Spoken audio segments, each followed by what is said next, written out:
Karena kalau kita kan di sini mencari kedatangan, kehadiran Bapak Ibu yang semakin ramai. Kalau misalkan Ibu nih adalah kurang lebih 20 sampai 40 orang yang datang 2 kali misalkan, berarti ini nggak nambah. Nanti akan dipertanyakan sehingga kemungkinan besar ini nggak diperpanjang. Makanya kita memperbolehkan 1 hari 1 kali aja. Sampai sini ada yang pertanyaan? Pertanyaan Bapak Budi? Nggak ada ya? Kalau nggak ada kita masuk ke sharing-sharing seperti biasa. Oke, sebelum itu kita minum dulu ya karena udah pertengahan terapi. Sebaiknya minum air ini di awal, di pertengahan, sama sebelum terapi berakhir. Tapi kalau airnya habis 2 kali minum aja.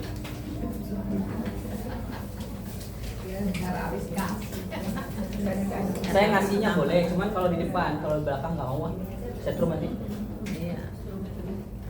Oke, beberapa waktu lalu Bapak Ibu, oh ya, tabel reaksinya belum ya? Ini buat Bu Mega nih. Oh ya, makasih Ya. Mas.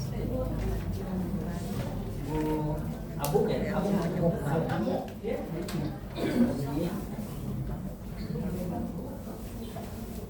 Ibu mau?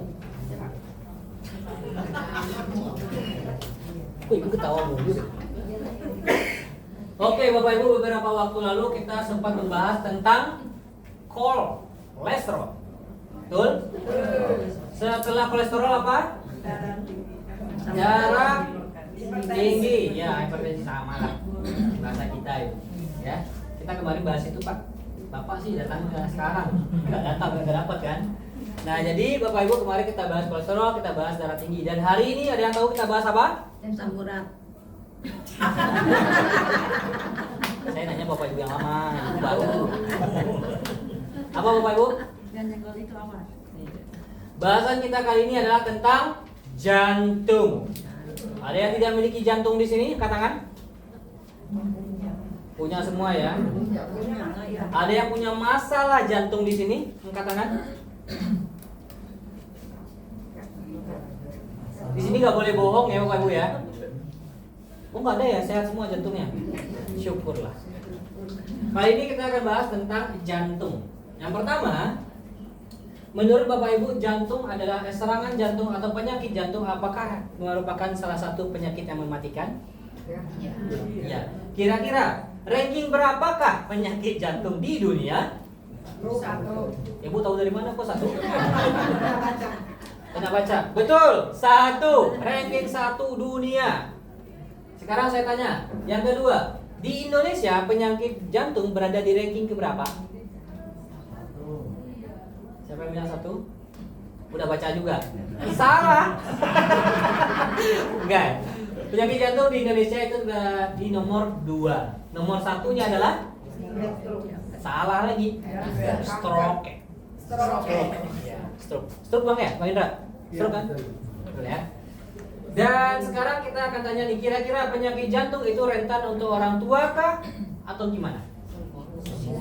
Semuanya. Penyakit jantung itu bisa menyerang siapa saja. Mas, saya anak jenderal, bodoh amat kata jantungnya. Kalau kamu kena jantung aja. Saya anak presiden, diajar juga. Jadi tidak ada mengenal usia, mengenal anak siapa, walaupun dia makan apa, nggak ada mengenal itu. Tapi yang jelas untuk masalah jantung ini ada beberapa kebiasaan yang Bapak Ibu bisa ubah karena itu beresiko lebih tinggi untuk terkena penyakit jantung. Dan kini kita membahas ya. Yang pertama, di sini ada yang merokok, angkat tangan. Nggak ada? Ada yang berani ngaku? Mana? Oke, direndahin aja Bu. Oke ya, ada lagi? Nggak ada? Jadi cuma 2 ya. Oke. Kurangilah merokok. Karena kenapa? Karena rokok ternyata adalah salah satu faktor yang paling berisiko terkena masalah jantung. Lalu yang kedua,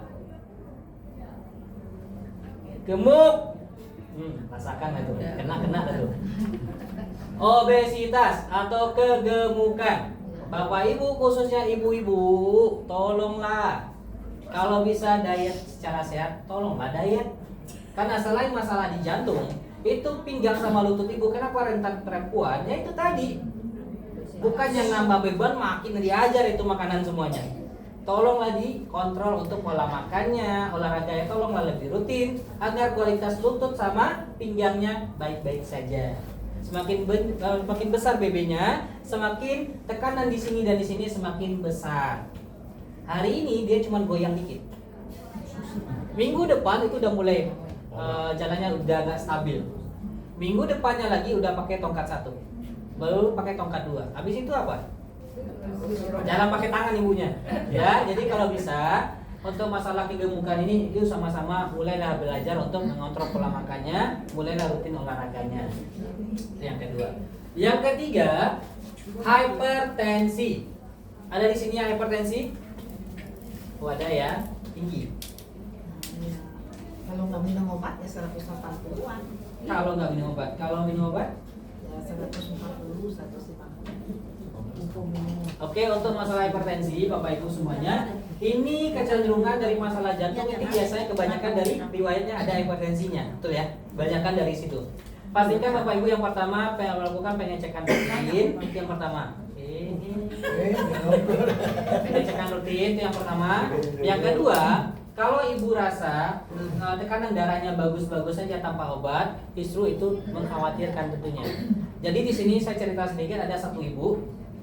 Dia malam apa ya? 2 malam yang lalu lah. Dia sering datang malam. Beliau ini dari hari pertama terapi sampai 14 hari beliau di sini tidak lagi minum obat.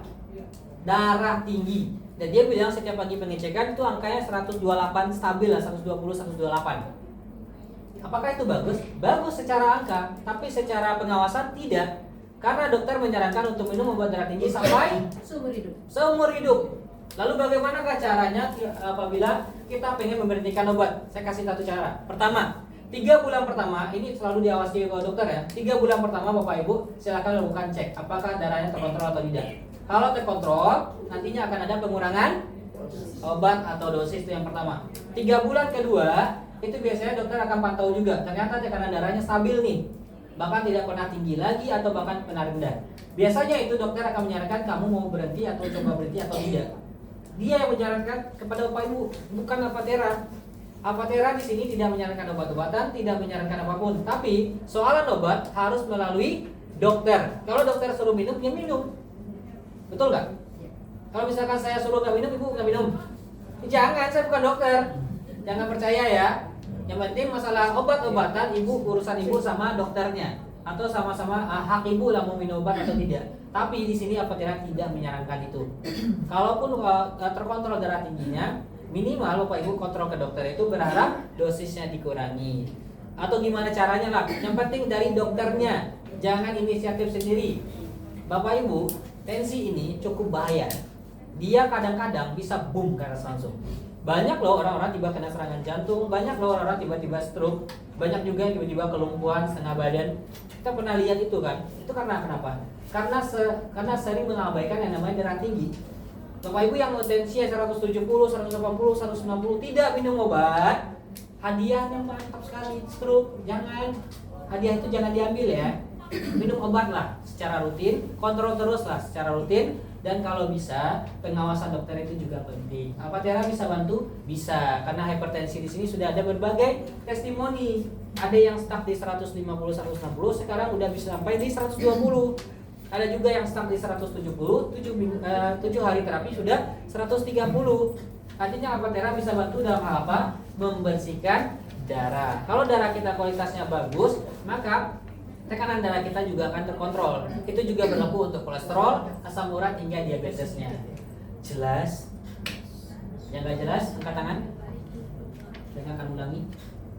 Selanjutnya karena kolesterol. Kolesterol apakah Alpatera bisa bantu? Bisa. Tadi sesi Bang Eka juga ada orang ngaku kalau angka kolesterol itu sampai 700-an. Percaya nggak? Kalau nggak percaya besok saya bawain orangnya ke ibu langsung. Tadi soalnya dia ngomongnya pas dia rame-rame juga 700. Sebelum Bapak itu ada juga Bu Pia yang 500-an, 510 yang kita lihat waktu itu. Dan waktu itu tensinya turun jadi 240. Ada hasilnya dan dia nggak minum obat. Bu Pia ini. Berarti untuk kolesterol Alpatera bisa bantu? Bisa. Ibu ada kolesterol nggak? Nggak ada. Berarti nggak jadi ya. Selanjutnya diabetes. Ada yang punya masalah diabetes? terus dah. Diabetes apakah Avatera bisa bantu? Bisa. Kemarin udah ambil juga testimoninya dari angka 180 turun ke 90 berapa ya? Ya segitulah, 90-an lah. Gula darahnya turun. Tapi dia konsumsi obat. Cuman kan konsumsi obat itu kan dia hanya bantu kontrol. Bukan berarti dia bisa bantu turunkan sampai ke angka normal. Nah, Avatera bisa bantu untuk sampai ke level itu. Tekanannya menjadi lebih normal lagi. Kan biasanya untuk angka-angka diabetes 100, di bawah 100 itu oke lah ya. Tapi kalau udah 150, 160 kan cukup tinggi. Nah, dia bisa kontrol, Avatera bisa bantu bersihkan darah untuk mengatur tekanan yang tadi yang 100-an lebih itu bisa sampai 100 bahkan di bawah 100 gitu. Lalu selanjutnya karena stres. Bapak Ibu yang stres jangan terapi. Itu yang pertama. Kenapa? Nanti ibu kesel lagi. Kalau misalnya udah nunggu lama, ya kan? Stres, suara lebih lantang dari saya. Yang terjadi apa? Bapak Ibu yang lain juga akan terganggu. Orang-orang yang emosi susah mendapatkan kesehatan di sini. Karena orang-orang yang datang ke sini adalah orang-orang yang mencari kenyamanan semasa terapinya. Betul? Ibu mau nggak terapi di sini ada yang berisik? Gak mau kan? Sama, saya juga mau. Karena nanti suara saya nggak kedengeran. Betul ya? Jadi kalau stres kemana? Ulang saja. Nanti kalau udah sembuh, balik lagi sini. Stres ya kalau bisa jangan di malam hari, pagi sampai sore aja. Kalau malam hari katanya para simpatik kita bisa terganggu. Susah tidur bu nantinya. Selanjutnya, insomnia. Itu juga salah satu faktor yang membuat faktor resiko tertinggi yang membuat jantung kita bermasalah.